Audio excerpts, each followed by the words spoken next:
The heat was rising inside the Pennsylvania State House in almost every conceivable way.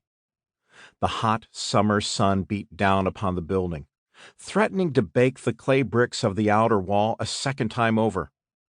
Inside, the air was warm, muggy, and stagnant. Flies buzzed about the debating chamber, forcing the delegates to the Continental Congress assembled therein to shoo them away with hands and handkerchiefs, as if they were punctuating their remarks with even more hand gestures than usual. Their talk was getting heated as well. Since the first of the month, they had been debating the document submitted by the committee appointed to draft it, known as the Committee of Five. The principal author was Thomas Jefferson of Virginia. Jefferson's draft had already gone through a number of revisions by his fellow committee members, particularly at the hands of John Adams and Benjamin Franklin.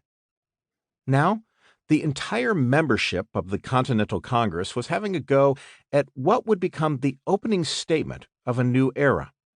All of them were conscious of this document's significance, and before it was approved, the full Congress wanted to make sure every sentence, every word was exactly right. They knew that history demanded nothing less of them.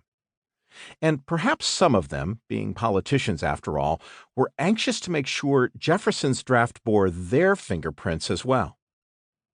Meanwhile, the paper's principal author sat sullenly on the sidelines of the debate. Jefferson himself did not engage in the discussion, but was rather, in his own recollection, writhing a little under the acrimonious criticisms leveled by some of his colleagues. To a writer of such great passion as Jefferson, it was no doubt disheartening to see and hear how his words were being tweaked, prodded, rearranged, and replaced by others. While most of his fellow delegates were single-mindedly engaged with the editing at hand, Jefferson's obvious discomfort did not escape the notice of Benjamin Franklin. As a member of the Committee of Five, and, along with Adams, one of the first to review Jefferson's work, Franklin had been responsible for some modest changes of his own. But now that Jefferson's work had been cast before the whole boisterous Congress, Franklin could see that the Virginian was taking the criticism hard. At 70 years old, Franklin was the oldest member of the Continental Congress. He felt that his young, talented, but sensitive friend might benefit from some of the wisdom that came with age. The old Philadelphian, his gray hair down to his shoulders, moving slowly on account of gout, shuffled over to Jefferson and sat down next to him. "I have made it a rule," he told Jefferson, "whenever in my power, to avoid becoming the draftsman of papers to be reviewed by a public body." Both men knew it was a little late for that advice, but Franklin continued to pace. "I took my lesson from an incident which I will relate to you." Whether Jefferson in his editorial agony wanted to hear it or not, a story was coming. "When I was a journeyman printer," Franklin began, "one of my companions, an apprentice hatter, having served out his time, was about to open shop for himself. His first concern was to have a handsome signboard with a proper inscription.